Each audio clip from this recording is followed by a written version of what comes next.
la verdad es que no ha sido una de las mejores regatas nuestras, pero bueno, haciéndolo un poco regular también hemos andado por delante y bueno, sacar eso en positivo, aunque yo creo que la próxima lo tendremos que hacer mejor.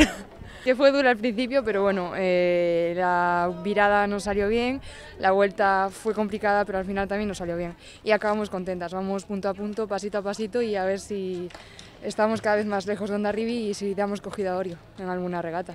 Es el objetivo, vaya.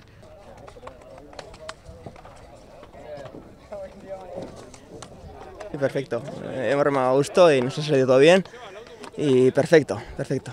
Bueno, no hay ni un pero.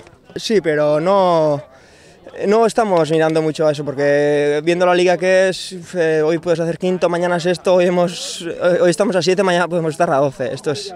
Nos tenemos que motivar con las banderas y con hacer buenas regatas y poco más. Y bueno, día a día, me parece un tópico, pero es así, día a día y trabajar y disfrutar. Bueno, un poco dura, condiciones duras, viento, ola así bastante movidita, pero bueno, contentos con la regata que hemos hecho. Siempre intentamos hacer buena regata.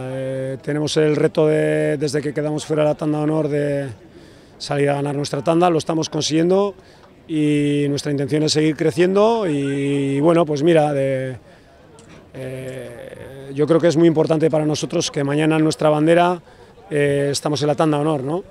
Desde el primer día hemos dicho que preferimos ser cola de león que cabeza de ratón, ¿no? Entonces en ese sentido estamos contentos por mañana poder competir en Santurtzi en la tanda de honor y bueno, pues intentaremos dar nuestra mejor versión. Sí, la verdad bastante contentos. Estamos trabajando poco a poco, los resultados se ven y poquito a poquito vamos acercándonos a nuestro objetivo, que es eludir esa última plaza, puesto de descenso. Nosotros tenemos confianza siempre, no se pierde, es lo bueno de este grupo, que confiamos en nuestras posibilidades y sabemos que podemos hacerlo.